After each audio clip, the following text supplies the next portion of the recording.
নমস্কাৰ বন্ধু বান্ধৱীসকল, সকলোকে মাইনা লাইফষ্টাইলৰ আন এটি ভিডিঅ'লৈ স্বাগতম জনাইছোঁ। আজি মই বনাবলৈ লৈছোঁ এটা টেষ্টি ৰেচিপি মাছৰ কণী বৰ বা পকৰি। ইয়াত লৈছোঁ মই কটা পিঁয়াজ, কটা নহৰু আৰু কটা আদা, আৰু লগতে মই দি দিছোঁ 2 চামুচ বেচন, নিমখ, হালধি অলপ দিছোঁ আৰু মছলা যদি আপোনালোকে বিচাৰে তেতিয়াহ'লে দিব পাৰে।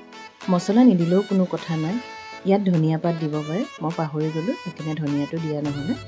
এতিয়া আপোনালোকৰ এটা জোখত ৰখাই পেলাই, বেছি পনীয়া হ'ব নালাগে বস্তুটো, এটা জোখত ৰখাই পেলাই কেৰাহীত তেল গৰম কৰি আপোনালোকে যোনটো চেফত ভাল পায় সেনেদৰে বনাব পাৰে।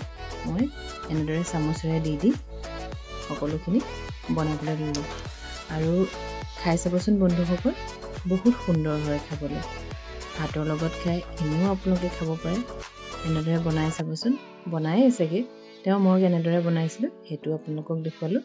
মোৰ এই ভিডিঅ'টো চাই যদি আপোনালোকৰ ভাল লাগিল তেতিয়াহ'লে মোৰ ভিডিঅ'টো লাইক কৰিব আৰু মোৰ চেনেলটো ছাবস্ক্ৰাইব কৰিবলৈ নাপাহৰিব। বন্ধুসকল, আজিলৈ বাই বাই, ধন্যবাদ।